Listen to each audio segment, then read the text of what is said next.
বাংলায় একটা কথা আছে, গরিবদের ভালো কেউ চায় না। সম্প্রতি কাল খান স্যারের কোচিংয়ে গুলি চালানো হয়েছে। খান স্যার প্রতি বছর খুব অল্প টাকায় গরিব বাড়ির ছেলেমেয়েদেরকে পড়ায়। আবার এমনটাও আছে, খান স্যার কোনো টাকা না নিয়ে গরিব বাড়ির ছেলেদেরকে বিনা পয়সায় পড়ায় এবং প্রতি বছর খান স্যারের প্রতিষ্ঠান থেকে কয়েক ছেলে মেয়ে চাকরি পাচ্ছে। এটা দেখে পাশের কোচিং সেন্টারের মালিক খান স্যারের প্রতি বিরক্ত হয়েছে।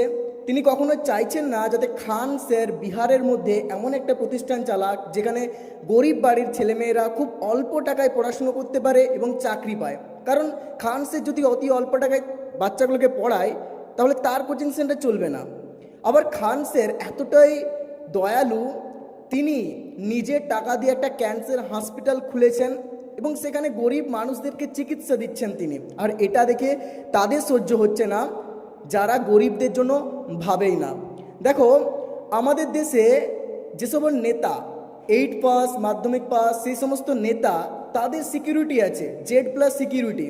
কিন্তু খান স্যারের মতো একজন মানুষ, যিনি আমাদের দেশে এত বড় একটা শিক্ষা প্রতিষ্ঠান চালাচ্ছেন, যিনি বছরের পর বছর কোটি কোটি টাকা ট্যাক্স দিচ্ছেন, অথচ তার কোনো নিরাপত্তা নেই। অ্যাকচুয়ালি আমাদের সমাজটা এমন কি জানো, তুমি গরিব থাকো তোমাকে কেউ সাহায্য করবে না।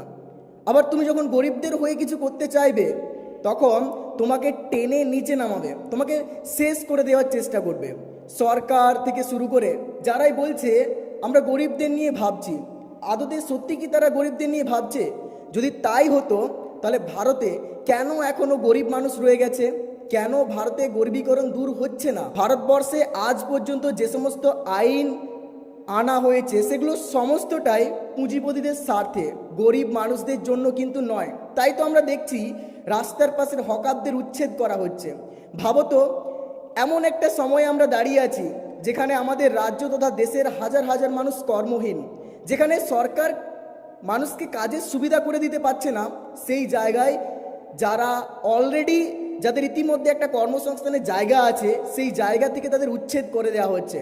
ভাবো তো, 100টা হকার উচ্ছেদ করা মানে 200টা মানুষের কর্মসংস্থানের পেটে লাথি মারা।